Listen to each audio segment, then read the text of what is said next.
This is Talkin Cowboys.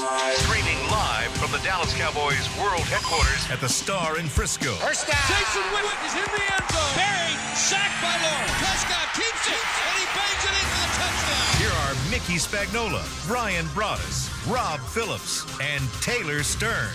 Welcome, everybody, into the SWBC Mortgage Studio here at the Star in Frisco. We are ready for another great episode with you guys. How's everyone doing?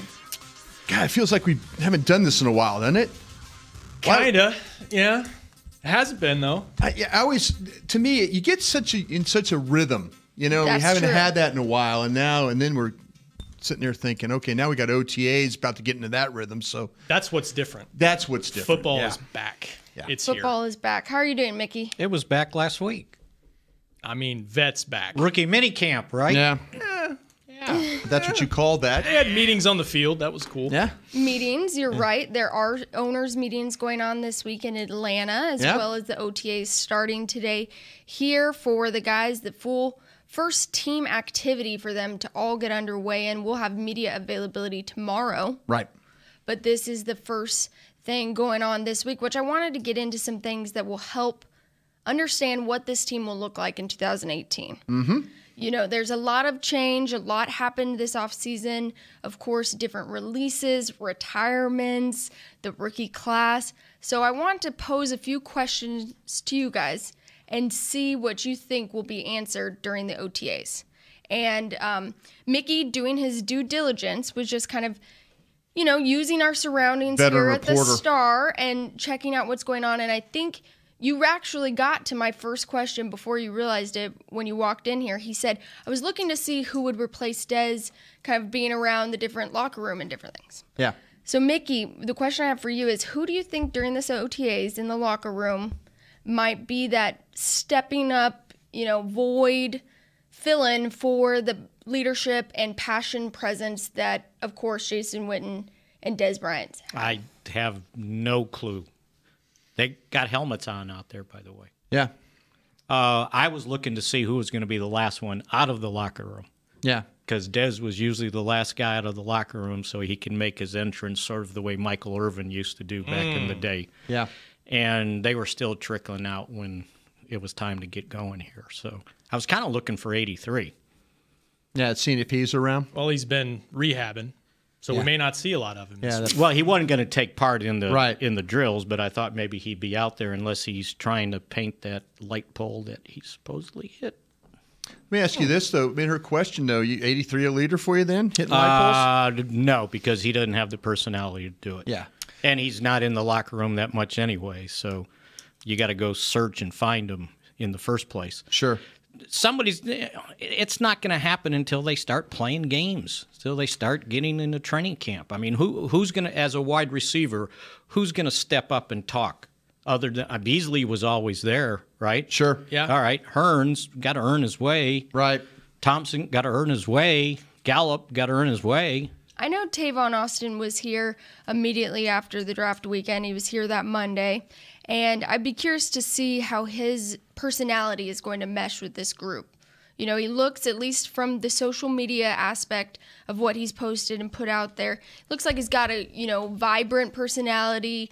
He has fun. He dances in videos. I don't know if you guys have seen those, but, you know, I'm curious to see if he'll kind of mesh with them and how he will. Because Alan Hearns, we've gotten a chance to talk with him, and he's more laid back, you know, kind of seeing how that will fit. Yeah, I think that, you know, I don't know if the leadership is going to come from, if to answer your question in a big, you know, view. Roundabout. Yeah, I don't think the leadership is going to come from a wide receiver. You know, and naturally you'd say it's the quarterback. But then this offensive line has such a influence on what happens. Correct me if I'm wrong here. I'm starting to hear more from Tyron Smith than I did in the past. I'm Yes. starting to hear more of a voice. And maybe within his own group, that voice has always been there. But we're starting to see, and not Tyron Smith is like, hey, you know me, I don't really like to do, but I think that you're starting to kind of get an idea that maybe that Tyron Smith is now going to be this guy, him and Dak, and Zeke, if you say one, but I think it's going to come. The real leadership from this team is going to come from a guy like a Tyron Smith or of course, Sean Lee, that type of a person. There was a story a couple years ago where Tyron Smith got in front of everybody in the meeting room and said, if you guys aren't all in, just get out right now. And it was kind of surprising to hear because, like you said, his personality is more reserved. I think he's one of those guys that will speak if needed to. And I think that's important without Witten here because I think Witten had the same type of presence. I don't think he was Michael Irvin, like Mickey has referenced, where he's, the Pied Piper and always talking. But when something needs to be said, Tay, I think it depends on what type of leadership, Because we are talking about two different things. Yeah, the offensive line leads by example. I mean, they are highly respected because of the way they go about their business, to Brian's point. Let's not mistake doing interviews in the locker room and being available to being a leader. Yeah, we don't know everything that goes on. Joe Looney will talk every day if you want to talk to him. But I think that we're starting to see more. I'm not taking it as leadership as media interviews. I'm just taking it as a guy that we don't always see step. Travis Frederick steps up for the offensive lineman. Zach Martin has stepped up. I know that, but I'm saying we don't confuse it with. Not confusing it at all. I'm just saying a guy who's. I wasn't saying media. I'm just saying a guy that normally isn't an outspoken guy you're starting to see more from him. And maybe that's something that is going to translate for them. They're going to need somebody. They're going to need somebody in that room, and it doesn't have to be as dynamic as Jason Witten, but there's going to be somebody that's going to step up in that room. Because they got a lot of young guys in that room that are looking around and they're thinking, okay, well, who do I latch on to?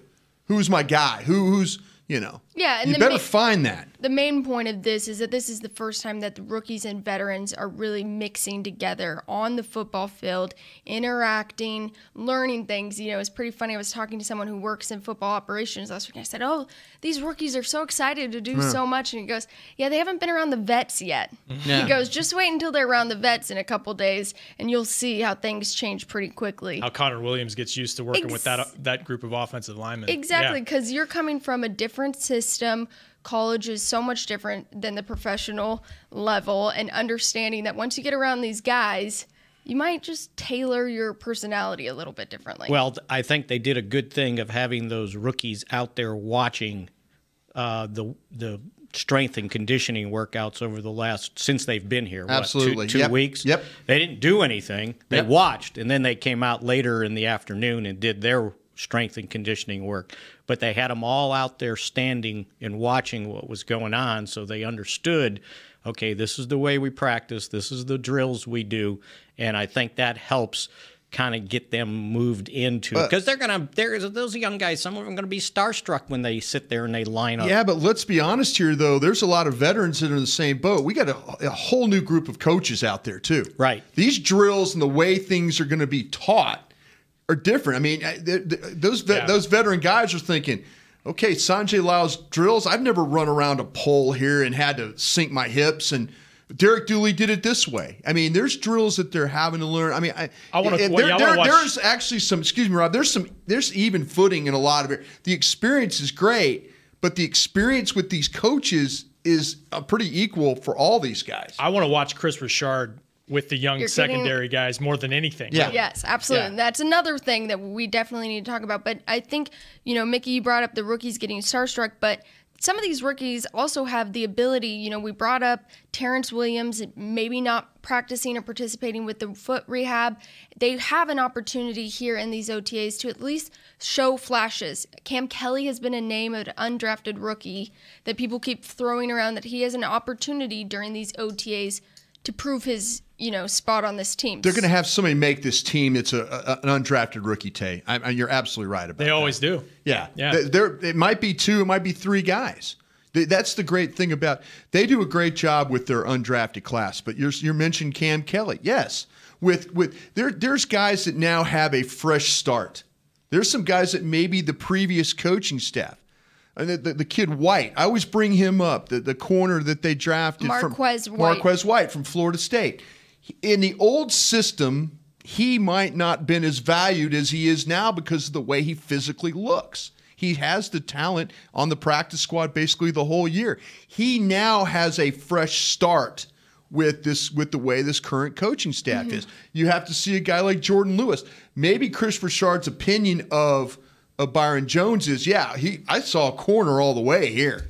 I saw a corner. And now all of a sudden it's like, okay, well, let's move him to corner. Well, what do you think about, Jordan Lewis is a little short for me. Well, now Jordan Lewis, after having a pretty good rookie season, needs to say, okay, well, maybe I've got to prove to Chris Richard that I can play a little bit here. Chris Richard is definitely on there, and we're getting a little excited about it because he is an exciting name to talk about. But out of the guys that you've seen so far, and we've had the privilege of seeing some rookie minicamp, who do you think is going to have the best chance to show those flashes to possibly have an opportunity to even possibly start this season?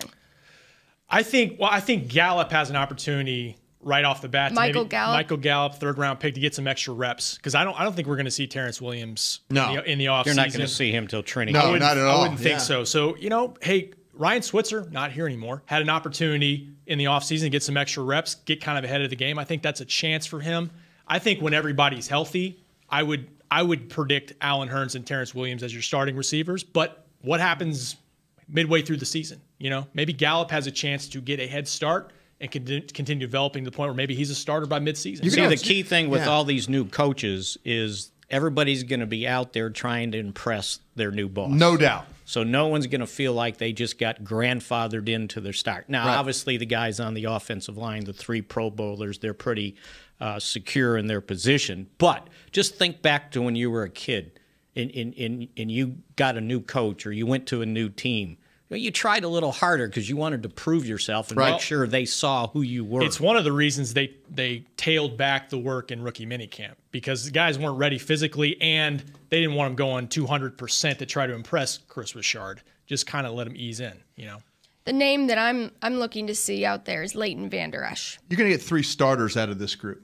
Tell me who they are. Before midway through the season. Absolutely. Vander Esch is going to start. I'm going to throw Dalton Schultz's name out there. I'm I think with you there. Mickey said they might open 11 personnel. That's okay. But when they get back into normal personnel group, Dalton Schultz is going to be your starter at tight end. I'm just going to throw that out there right now. And then you've got Connor Williams. Connor Williams is going to start at left guard. And don't go to sleep on Gallup. Yep. That's why. No, if you want to throw 4 in there, this team after the Chargers game last year proved that they're, just put the young guys out there. And they were fighting for a playoff spot too. They probably had not much of a choice, but still, if it's kind of it's unusual for a coaching staff that might be. And again, this is me. This is not anybody else's opinion. This is a coaching staff that might be coaching for their jobs. Okay, so usually you don't throw young guys in the mix. You usually put veteran guys out there and say, okay, but these are kids they selected, and they're going to say, if these guys can help us get to where we need to be and it helps us maintain our job, then by all means play those guys. But like Mickey said, you could have 4 guys. You could have 4 rookies start opening day for this football team. That was the plan last year until they all got hamstring injuries. Yeah, may the best man win. And that was the plan in the secondary, at least. I'm with you. 4 is a lot. But, hey, it's a young football team. There's not a lot of guys that have 10, 15 years in the league anymore. But think about where they're playing. Think about the positions they're playing. If you look at the positions they're playing, would you feel better about a veteran player? Jeff Swain, maybe. Yeah. You feel better about that? Would you feel better about Terrence Williams playing? I think it's what we talked about with Cheeto and those guys last year. Like, the experience gives a Jeff Swain maybe an edge now. Right. But boy, by the time you get to the end of August and September, he said mid-season. He might be right. Give him a full preseason. Think about I'm not waiting that long. Think about what happened with Cooper Rush last year. He kind of moved in, and all of a sudden, he's our backup quarterback. It doesn't have to be right off the start. If you can go back, Russell Maryland was the number 1 pick in the draft. Sure was. He didn't start until like game 8 or 9 his rookie year. Was a talented defensive line, though, they had. Well, it was, but he still got in there eventually. Same thing with Kevin Smith. He didn't start right away. Sean Lee. Yeah. So but are we in a different era, though? No, I think if you have a veteran that can hold down the fort until the guy's ready, he's got to be ready. They can't give away games, though, Mickey. But you can't. You got to be ready. Yeah, but you could give away games by putting young guys in if they're not ready. Yeah, that's fair. That's fair. And coaches, they want to make sure. No, and I think, and again, I've been very adamant about this. This coach, it's last chance. Let's figure it out. I mean, hey, they drafted these kids, put them in there, let them play. If that you would rather have your fate in your hands with guys that you selected. Well, you said it. What you said to me about position is the most important thing. Linebacker, they need a guy. Those two spots, you need a guy who can play a lot of snaps. Just based on the way the offseason's gone, losing guys. What you guys are all telling me is actually giving me a lot of optimism right now, and it's giving me optimism because of the fact that you're kind of in a recipe for everyone to do their best, and they're up against the wall. And as we've heard Brian say many times before, desperate football teams win. Yeah. And, Mickey brought up a great analogy of the fact that these guys are showing up. It's their first impression, first chance to show them everything they got. On the opposite side, the staff and the coaches are doing everything they can to keep their job. So they're both combining for success. You have to. Well, shame on them if they weren't doing that before. No, I think, and you got new coaches. I'm with you. Right? On that. Do you see my point, Brian? No, I do see your point, and I'm also in a. They've also made a lot of changes at coaches because, to your point, shame on them for not doing what they were supposed to do. Well, and I'm saying, and these guys are first-year coaches. They're going to be coaching hard regardless, right? Yeah. I mean, with so many guys with different positions, they're going to be coaching, real hard. But Rod Marinelli, he didn't coach hard? No, he coached hard. Linehan coached hard. Now you got new guys, and they're trying to make their way and prove what they know. But you still have to give guys a chance to show what they can do. Because I guarantee you, when they line up there, you think Connor Williams is going to be with the first team left guard? No, probably not. They'll probably they'll go with a veteran guy till the guy Green, earns his way. Exactly, but it'll be Chaz. Yeah. I mean, they'll put Chaz Green in. You're right about that. This team better than it was at the end of last year? I don't know that we can say that. It's a heavy question that we answered on Roundtable 2 weeks ago. Yeah, I don't know that you can say that. I think leadership's a part of it. So getting rid of Witten retiring, Des Bryant gone. Yeah, losing Witten, I think that voice, that presence in the locker room, I think there's something to that. I think you still have to have receivers emerge for Dak. I do think the thing that encourages me most, particularly offensively, is the offensive line, because I do think Connor Williams is going to be your left guard. I think that guy playing 16 games, you hope, it's going to help you out a little bit. You always say hope with him. Kind of hate that. Well, I'm thinking injury too. If he can have a healthy season. But yeah, there's guys that have to emerge. And to Tay's point, I agree with what you said, because competition, receiver is the best example of that. They went out and they got Tavon Austin. You can call him a receiver, running back, whatever. They have a lot of guys at that position, even without Dez. They're trying to make it competitive as heck, and I think that's going to create some nice competition. Well, I can't wait. And just from our first segment here, you guys know that we will have a lot to talk about because we've barely scratched the surface. Of course, we have to talk about the owners' meetings and Dak Friendly. So that is up next after this break. It can be hard to find the right resource for learning about important financial matters. You search how to build savings, you end up reading about the one weird ingredient from supermarkets that can make you taller. That's why Bank of America built BetterMoneyHabits.com, a safe little corner of the internet for answering your financial questions. Full of simple videos and tips, Better Money Habits can show you how to make the most of your money without resorting to random searches that always seem to lead to unbelievable photos of childhood stars grown up. To learn more, visit BetterMoneyHabits.com. What does it mean to be a Dallas Cowboys fan? It means you've got the passion and the heart to do your part supporting the boys no matter what. That's why when the game's on the line, you're on your feet, whether you're at home or in the stands. Actually, you're more than a fan. You are a member of Cowboys Nation, and so is AT&T, doing their part to keep you connected to America's team all season long. AT&T is a proud member of Cowboys Nation. Oh, I am craving a Dr. Pepper. I got some soda. I asked not for soda, I asked for ice-cold, craveable Dr. Pepper. Its flavor is more one-of-a-kind than a four-toed sloth with a thirst for speed. So stop settling for soda and start demanding Dr. Pepper. I love sloths. When you crave a Dr. Pepper, nothing else will do. Grab an ice-cold 20-ounce Dr. Pepper today. Dr. Pepper, the one you crave.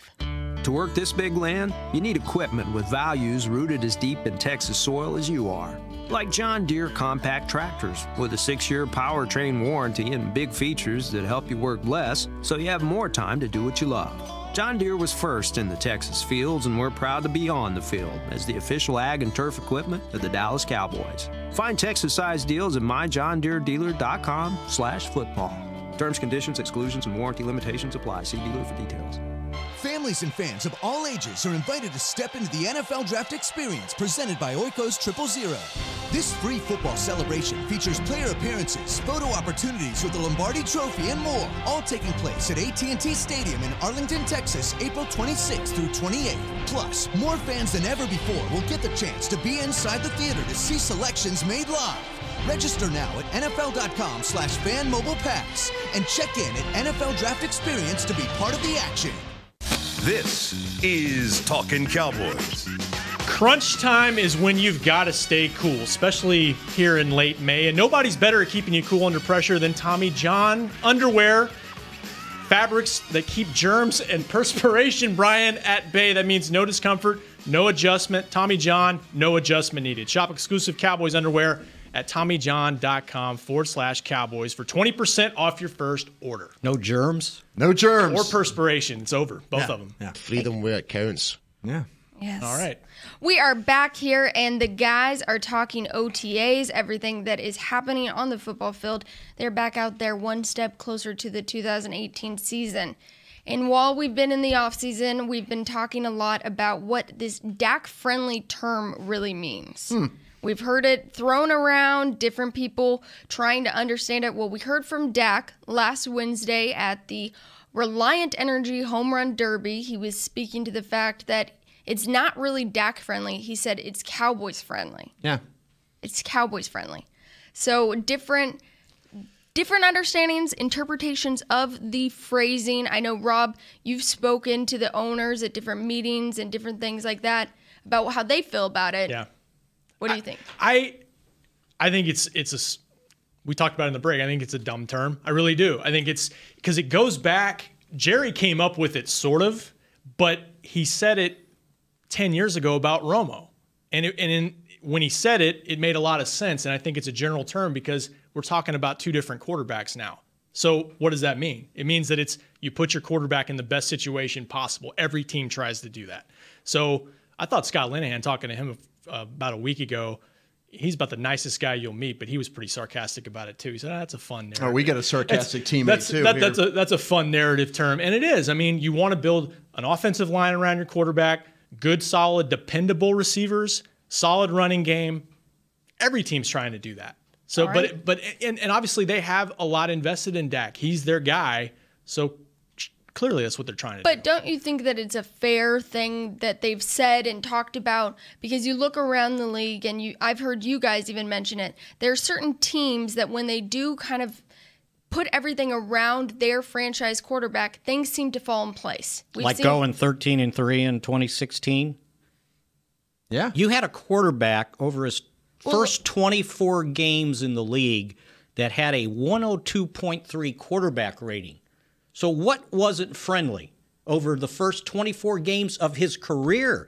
He wasn't a quarterback that got eased in. They threw him to the fire. They went 13-3. I would have to say what wasn't friendly was something that we've all addressed in here is the offensive line. Well, but they still were averaging 28 points a game the first 8 games last year. So now you tell me what changed. What changed in the last 8 games? The offensive line. There was no backup for Tyron Smith. There was no backup for Tyron Smith. That's not Dak friendly. That's Cowboy friendly. Yeah. There was no Ezekiel Elliott for 6 games. There was no Sean Lee for those games. Those are the things that affected them. They went from averaging 28 points a game to 17 points a game. I think what it does is it takes it a little out of context. Like when Jerry created it about Romo, it's about to create the best environment for Romo, for the offense, for everybody. And now now we're attributing it to Dak, and it's like it's all on Dak's shoulders, and it's not. It doesn't matter. It's on the team. It's on the entire team, and put him in the environment to have success, and everybody else. I mean, the running game wasn't the same without some of those guys that you mentioned as well. Yeah, without the receivers too. I mean, it all kind of flows together. So it's an offensive thing, really. So I'm in agreement with you, Mick. Good. You're yelling at me, but I'm in agreement. each other.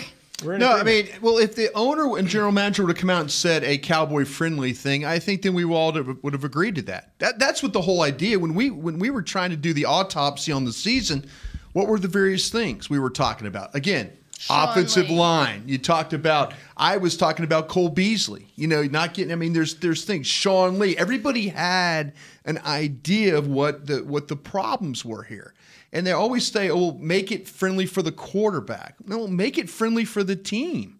Make it friendly for everybody. That's really what this is all about. That's why they drafted the guys they did. They drafted another guard high. Even though they had Pro Bowl offensive linemen, they knew they needed a linebacker. I mean, all these things that they knew they needed, they went out and got. And that's friendly. That's team friendly right there. Team friendly, because that goes into the coaching staff as well.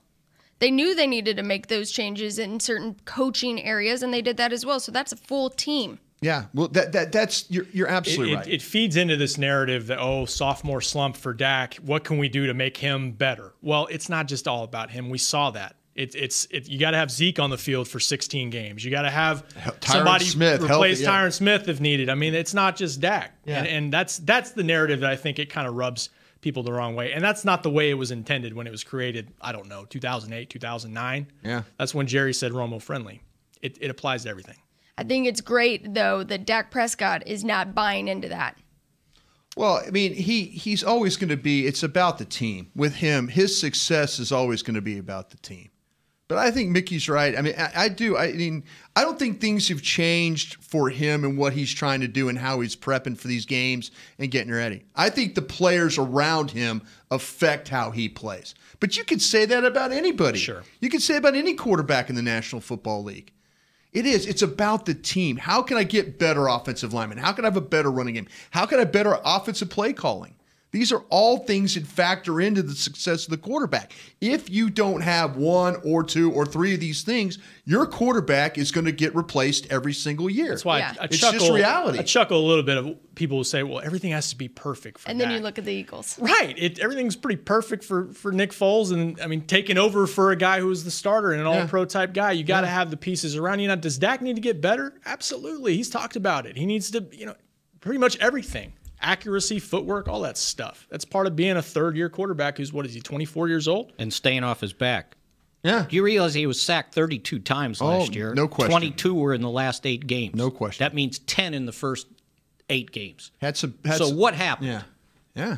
What happened was what you just said. They didn't have the right backup. Yeah, what happened is they took a second-round pick and they went out and spent money in free agency on a couple of offensive linemen and still drafted a guy. Which allowed those guys to be the backups now instead of having to start and having to move Lale Collins. And they took the heat on the thing in Atlanta. Yeah. They did. We've talked a lot about Chris Richard and we've talked about Sanjay Lal. How do you guys think Paul Alexander will be able to help this offensive line group? And will he specifically be able to help Chaz Green? Boy, I hope so. That's all going to be about confidence with him. Yeah. You got to see if he's... I just can't believe that Chaz Green is that bad. Yeah, and he's not. But they did him no favors. They did him no favors playing him at guard, and the head coach has been very forthright about that. Hey, we shouldn't have played. We should have probably kept at tackle. It was more important to this team to have a suitable backup left tackle than it was to have a starting left guard. He's got Willie Anderson, Paul Alexander, one of his former players. Willie Anderson coming in, maybe working with these guys one-on-one. That guy's been a Pro Bowler in this league. Maybe that can help. He's worked in a lot of different systems. He's worked with different guys, groomed different guys for starting roles. I mean, he's got experience to do it. For Chaz, I just think it's confidence. He's got to find a way to forget about it. Don't reinvent the wheel here. Yeah. Don't reinvent the wheel. You've got 3 all-pro linemen You know, find a way to play to their strengths, find a way to coach them the best you can. If you want to develop Connor Williams, let Connor Williams watch these guys play. Playing between Tyron Smith and Travis Frederick will be the best education he can ever get. Back to Rob and Mickey's point about Chaz Green's confidence. I think there is something to that, and luckily we were able to kind of get an insider look that we normally wouldn't have seen with All or Nothing, the Amazon show. You know, everyone was looking at that Week 8 game against the Atlanta Falcons and what went wrong. Yeah, the game plan was bad. Well, if you're looking at, they were able to film practice, and something that really caught my attention was that they were building up Chaz throughout that week. They were building him up. They kept saying, oh, you got this, Chaz. Chaz, break us down in the huddle. Yeah. You've got this. And if you watch who he was going up against in practice, he was mainly going up against Taco Charlton. Yeah. And, in all respect to Taco Charlton, he's a rookie who's still getting it. We've talked about what his expectations were in the development there. But he almost had this false sense of confidence going into the Atlanta Falcons game because of the fact they were like, oh, you've got this. You're taking over. I think that, to me, maybe it wasn't going against Taco. Maybe it's the fact that he made 2 quality starts the year before. San Francisco. False confidence? No, I don't think it was false at all. I think he played well against the Chicago Bears and Cincinnati and our San Francisco. He made those starts. He wasn't terrible in those games. In the Atlanta game, it started going bad. We've talked about this. It started going bad, and then it got worse because he just lost his technique. He lost it's like he forgot what he was doing out there, and it just snowballed and got worse. Let me tell you what, pressure from offensive line play sometimes is also manufactured by what happens on the outside. If you're not running routes and not getting open and not finding space out there, and the quarterback's having to hold the football because he's not sure, because every ball he's thrown that's gone inside on slant's been knocked up in the air and brought back on him at times, I think those are the things you start to think about a little bit. So, again, it's not all on Chaz Green. And I'm not trying to defend Chaz Green, but I have seen him play better than he played the other. There's no question about that. And the right defensive end doesn't have to worry about the running back going to the house on any play. No doubt. They didn't care. Yeah. Alfred Morris, nice, but he's not going to threaten the back end of the defense. Yeah. Zeke's not there, so all they did is Claiborne said, okay, I'm pinning my ears back, and I'm going after the quarterback because he's the only guy that can beat me. Couldn't stop him on defense in the second half, basically. Sean Lee went out with an injury. I mean, what was the score at halftime? 10-7? 10-7, yeah. Yeah. See, that to me, you're still in the ball game right there. They just could not get a stop or two that they needed in order to help Chaz Green. It's amazing how we're still talking about that game because we need to be because it's the reason why Connor Williams is here. I don't disagree. Jerry said it. I don't disagree. It was almost traumatizing for this team. Yeah, I mean, Scott Linehan said it all or nothing. It threw us back for a loop. And maybe the reason why the receiver's here, because he's going to find a way to get open. He's going to separate. He's going to run his routes and be able to find space. There's a lot of factors. Hey, that might have been the job. That might have been the thing that got the offensive line coach fired himself. I mean, we're talking Chaz Green. Well, the next guy to win in was no better. No. Byron Bell. Right. And they kept him on exactly. He was on the 53 the whole season. Absolutely. And then all of a sudden he's starting and he was just as bad. Yeah. A lot of changes happened in that one game. A lot of changes. Mm-hmm. But as a staff, you got to hope, hey. But I hope they just don't just discard Chaz Green. I hope they don't. Again, Mickey's right. It's a confidence thing with him. Maybe Paul Alexander can help him a little bit there. Or at least he'll teach Mark him. Colombo, those guys. He'll teach him how to get ketchup out of a bottle. That's what I'm hearing about. Yes, Mickey's referencing to the fact that Paul Alexander wrote a book a while back and explained how he could spot offensive linemen's talents based on how they poured a ketchup bottle. Yeah.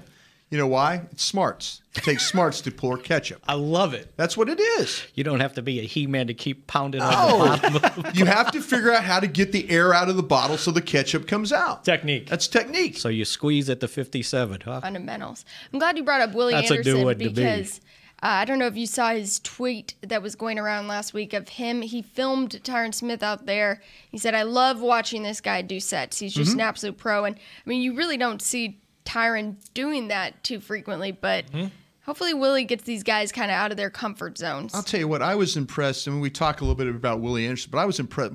Paul Alexander was not here the weekend of the rookie camp. And Mark Colombo was running the drills, and I liked what I saw from Mark Colombo. Mark Colombo is going to be one of those guys that will be an offensive line coach for somebody. He might not be an offensive line coach here. They definitely considered him. But he will be an offensive line coach for somebody. I promise you that. He's got the capability, the mental capabilities. He's got the experience. He's a good teacher. He's hands-on. You could see the way he's working with the rookie guys that they were getting a little bit better with the drills from practice to practice because of what Mark Colombo was able to do. If you want some insight, I was told on Paul Alexander, go listen to his commencement speech. He went back to small college, and I forgot to do it, but I heard it was Cortland College. Yeah. And they said you'll find out a lot about how impressive this guy is by just listening to his commencement speech. Let's hope he doesn't try and reinvent the wheel here. I don't think he will. But that's good knowledge and curiosity to see how these guys will do with that. The other one I'm looking at as far as new coaches is Ben Blum, who of course is stepping in for Matt Eberflus, who moved to the Indianapolis Colts. DC. But Ben Blum taking on this linebacker coaching job, especially when he has the first-round pick in his group. Right. He's got a pick too in Covington as well. So he's got a couple. And Jalen Smith in his second year. Yeah, exactly. So he's got a young group there, Yeah. with the exception of Sean Lee. Jalen Smith. I'm curious to see him work with the guys. That's kind of somebody I'll be eyeing tomorrow. Yeah, and again, this is a team that needed linebackers, and now you've drafted a couple. You've signed one too. They signed the from the Packers, Joe Thomas from the Packers. So they're trying to remake this group. Here's a group that might have another younger, maybe the fifth or sixth guy is another young guy that just keep an eye on that. I don't think that position is far from settled yet. I think there's going to be some players that are going to move around. I think they're going to use the waiver wire. I think they potentially could make some trades. That's a position to me that you cannot be bad at. We've seen what happens when you're bad at linebacker. You get exposed. And depth, because all it takes is one or two injuries. That's right. And we saw it last year. And Ben Blum is going to have to be. He's going to have to teach these guys. He's an attention to detail guy. That's one of the things when he first got here. That was one of the things that Rob Ryan always talked that he knew the defense better than anybody else. So since Rob has left, he's taken a reduced role. I always make joke of this. He had basically one foot in the parking lot. He was probably looking for another opportunity somewhere else, and just so happened this one came about. So he's got a veteran leader in Sean Lee. He's got a lot of young kids, though. That's a position that is not settled by any means. He's going to have to grab that by the horns and run that group through and get the best 3 guys, 4 guys, 5 guys, whatever he has to do to help this defense, because they can't be bad at that position again. It'll be interesting to see if he carries over his enthusiasm he showed with the rookies now that the veterans are here, because he was about as vocal in attention to detail guy. 4 practices than I'd seen him in 4 years. Just constantly teaching. Yeah. And the other good thing about this deal now is you've got 2 defensive coordinators on this team, Chris Richard, Rod Marinelli. So if Richard's taking care of picking up the nickel passing game and the secondary, he's kind of overlapping with those linebackers. Right. So you've got a guy that's going to keep an eye on maybe the young coach to make sure that everything's working well. Yep.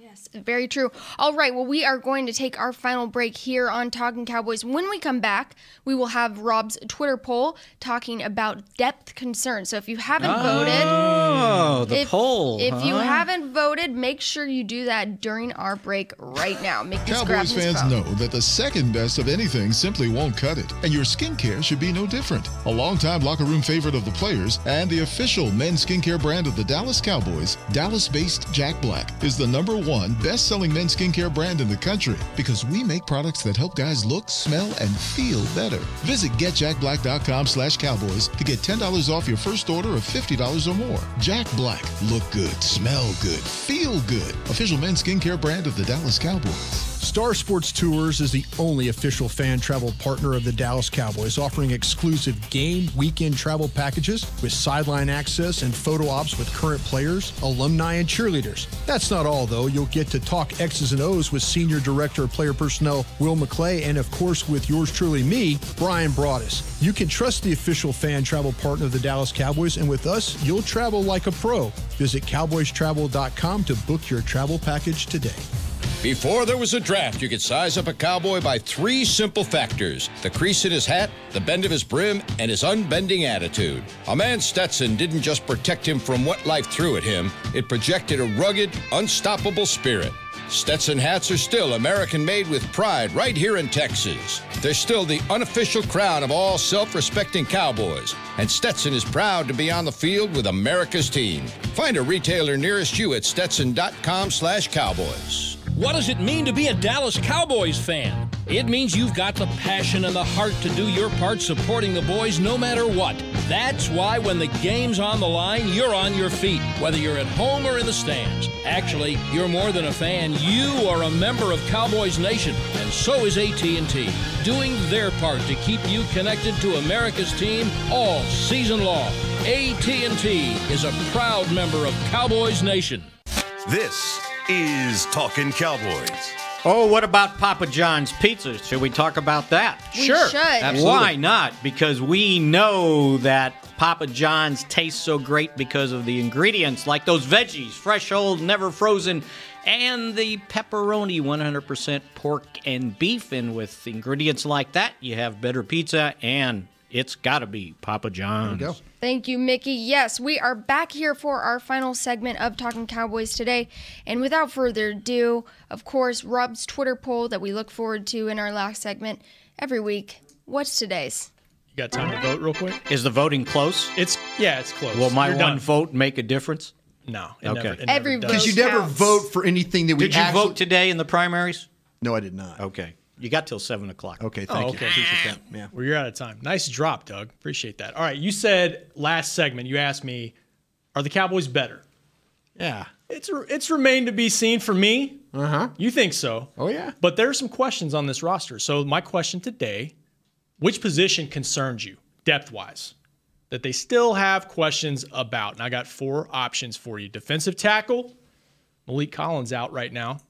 Wide receiver, no Terrence Williams at this time, recovering. Safety, boy, we've talked about that position a lot. Or tight end, without the GOAT. That's interesting. Which way'd you go, Mick? Wide receiver. Why? Because I'm not sure who the starters are, let alone what the depth is. So if I ain't got a lead guy, I'm worried about who's behind him. Can I ask a question real quick? Yeah. They keep talking about that they don't need a lead guy. Yeah. You sound like you're not too happy with that. That's like when someone tells me they've got 2 starting quarterbacks. They have no starting quarterbacks. Right. So you're saying they have 7 somebody's guys? got to be a threat, okay? Yeah. Somebody's got to be a threat. So you're not buying the I don't need a number 1 receiver bit? No. Is the Tom Brady analogy a bad one because it's Tom Brady? Like, is Tom Brady's had a great receiver like once in his career. Like a great, great receiver. Randy Moss? Yeah. And other than that, he's had a lot of really good to average receivers. How much of that you better have Tom Brady playing quarterback? You better have Tom Brady. I'm not saying Tom Brady at quarterback. Maybe and usually New England's defense too. By the way, it's been pretty good. Yeah, I think What was your vote? That's my vote. I voted defensive tackle. Okay. I don't think they have that position settled at all. I really don't, and I don't think behind it. If you can tell me all you want about Brian Price and Jihad Ward and all those guys, until I see it, I'm not going to go there. Jihad Ward better be a player for them. He better be a player for them. If he's not, then this team is. And Will McClay and Marinelli obviously have a vision for the player, but that they do not. That with Malik Collins out, I thought that's why going after McClain was going to be a big thing. You get him back in, now you can kind of settle some things down. But I don't think they've settled that thing down at all. You got the feeling he didn't want to be here, McClain? I don't think if he wanted to be here, he wouldn't have spin around all day like he's waiting in the lobby to fly. It didn't sound like it was money. Tell you what, you got one? I got one. I went with safety. All right. Felt like that was obvious. but I do think that it's manageable. And I'm going to pull a Mickey Spagnola here, and I have a write-in one. Because I really read the question, and to me, when you said, what roster positions depth concerns you?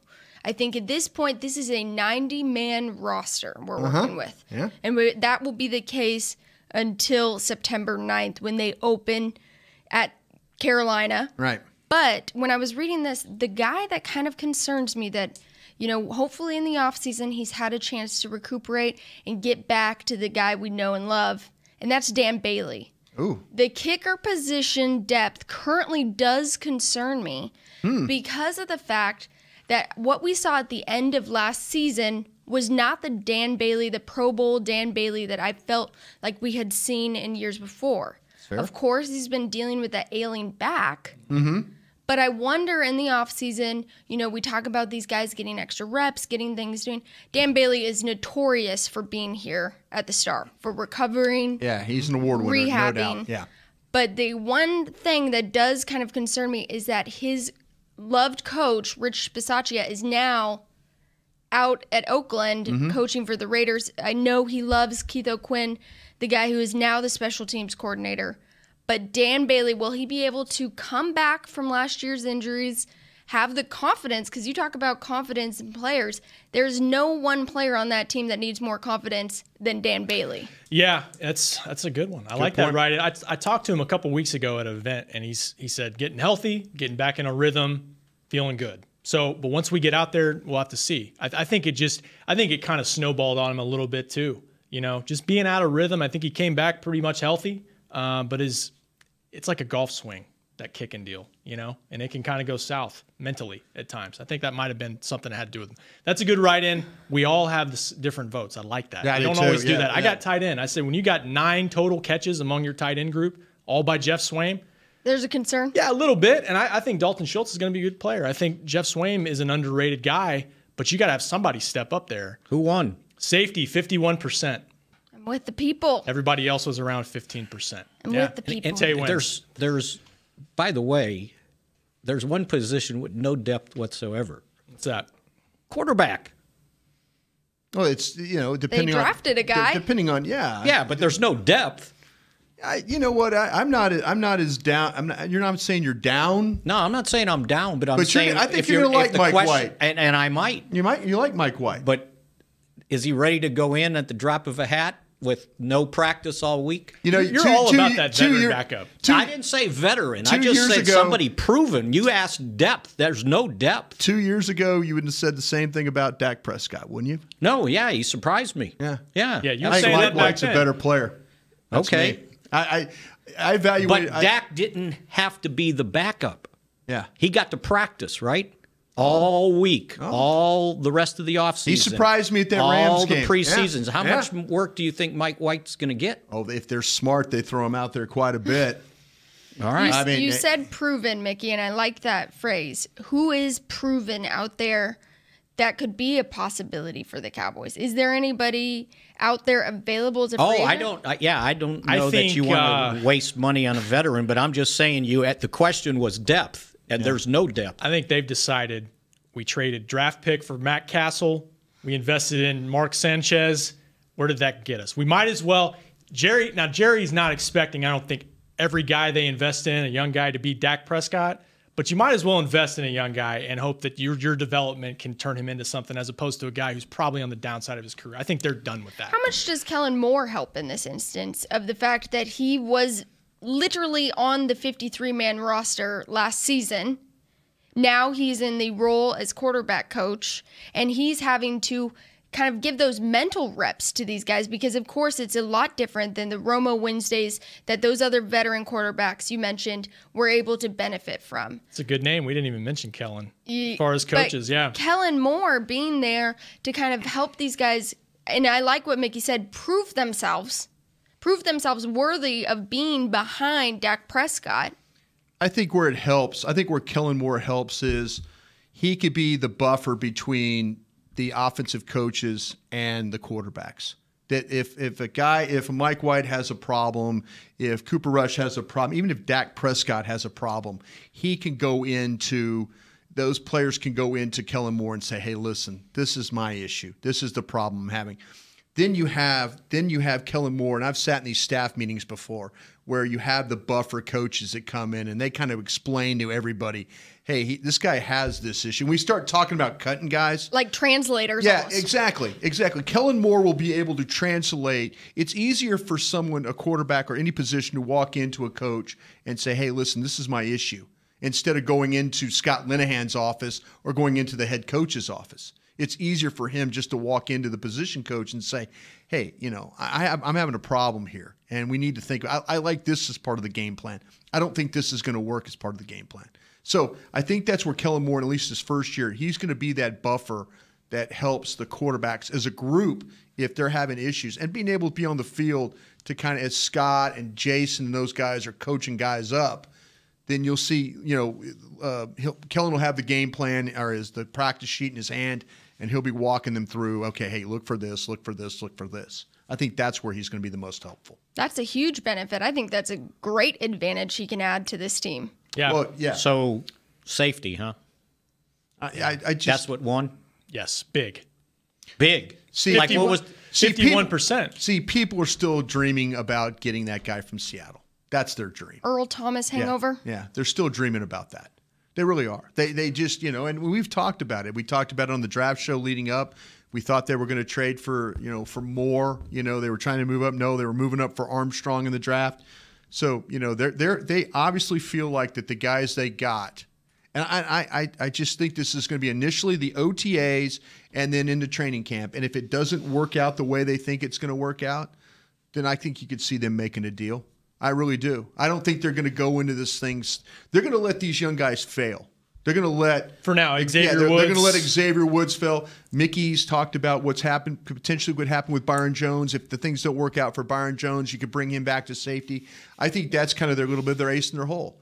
If things don't work out, then okay, well, we need Byron Jones to move back to safety. Mickey, you have a little faith. I'm just saying it's a possibility because you're going to end up with too many corners. I don't think he's wrong. And somebody's going to get eliminated. Well, we've said if you're going to move him out there, you're probably moving him out there to start, right? Right. Well, I think so. But he's got to be good enough to start, and they don't know that.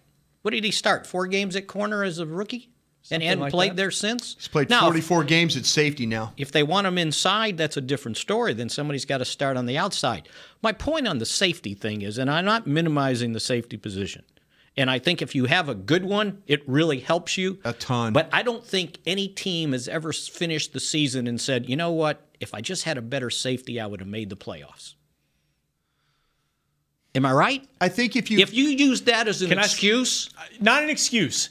Barry Church was a stabilizing presence for them a couple years ago when they won 13 games. AFC Championship game last year with Barry Church's safety. I understand. When he came back from that broken arm, I think they gave up less big plays. It's important to have. I think everybody felt very grateful for Jeff Heath as the safety when he rushed Derek Carr against that goal line and saved them in the Oakland Raiders at the end of December. He had more interceptions last year than Earl Thomas. He is the GOAT. Well, but he is the GOAT. But Mickey, your question, though, I think though that if you look at what happened in the Chargers game, they were bad at corner and they were bad in the back end with some of the plays that were going down the field. I think that's when you make the determination that we've got to do something different. If it's different at slot corner, if it's different at right corner, left corner, we got to do something different at safety though too. I mean, I think that's where the determinations.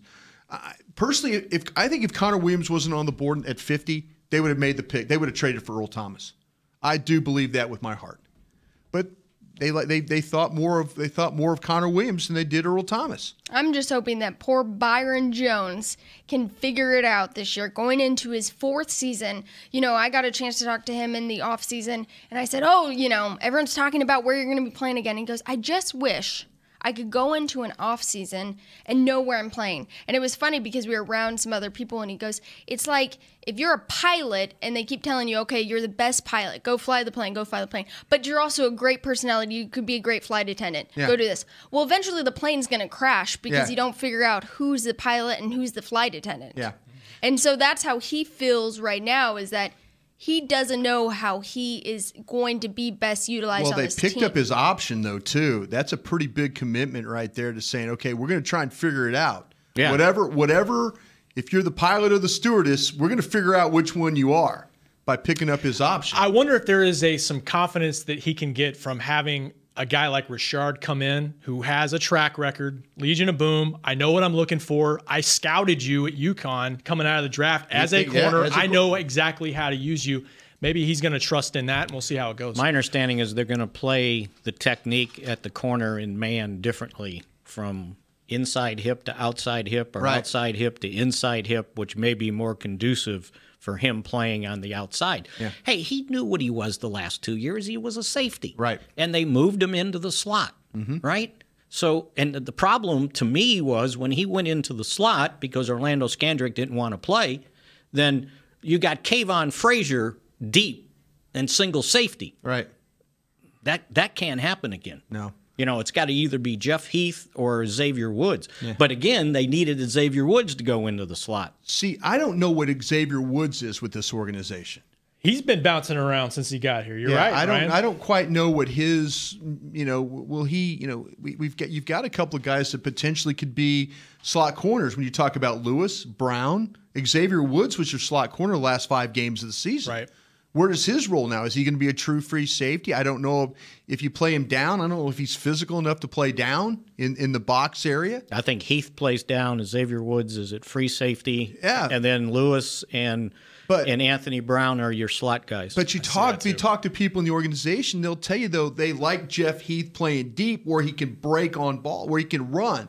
That he doesn't get to use his quickness and his burst when he plays down. So somebody play him deep and let him run. That was their plan. Well, if you look at how Richard has played his defense in Seattle, they play a lot of single safety high. They sure do. So if that's Jeff Heath, fine, then that frees up the other guys. But what does that do for Xavier Woods if you're putting him down in the box then and he he's can not go physical? Play the other maybe they play more dime. And you put him in the slot. See, that's where Marinelli, we had this discussion. Marinelli doesn't want to play a bunch of dime. I mean, he said, he goes, give me an opportunity to play more nickel is what he wants. That might be their strength, though. Yeah. I mean, I was You're saying that dime would be their strength, Mickey? Well, if you have enough corners to play in the slot that can also play the run. When we talked to him after practice, he felt like he was playing too much dime. And it felt like it hurt him. He says, if I can play more nickel, I want to do that because that means that helps him in the running game as well. Mm-hmm. So then is that a personnel issue? Yeah, you got to use what you've got to work with. Yeah, and you hope Sean Lee's on the field. Yeah. Yes. Sean Lee can never leave that field. No. We've realized that very thoroughly. Well, maybe they've got a possibility now if Jalen Smith can play and Van Der Esch is what he is. Yeah. Then maybe you have a possibility there. The best thing that Van Der Esch can do, in my opinion, guys, is cover. That's his best trait that I saw on tape. Now, can he develop the stuff, the instincts, and if he's watching Sean Lee, the one thing Sean Lee doesn't get blocked because he knows, okay, formation, ball's going that way, boom, I gone, that kind of thing. So that's where Leighton Van Der Esch, he can't be like slow reading. You got to read fast and flow and get out of there so you don't get blocked.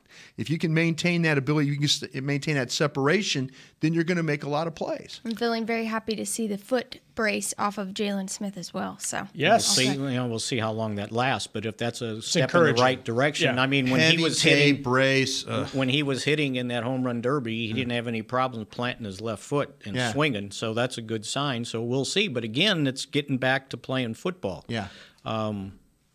It's almost time to go. You know what? I double-checked the elusive light pole, too, by the way, this morning. Yeah. You are good. You're on top of it. And I still can't find one that's got a dent in it. No sky blue paint? Nick or a sky blue paint either. It's a mystery. We will find so it. We're going to have to find that. All right. Well, it is May 22nd, 2018. And if you guys are listening, that means that we're at the start of OTAs. So this episode in particular will be so fascinating for us to go back and listen to because there's a lot of talk, a lot of speculation, and we just got to see some football being played. So next time we talk to you guys next week, we will have watched an OTA practice. We will have more answers for you, and join us then. Thank you guys so much, and thank you, Douglas, for manning the production in there. We will be back next week. This has been a production of DallasCowboys.com and the Dallas Cowboys Football Club. How about this, Cowboys? Yeah!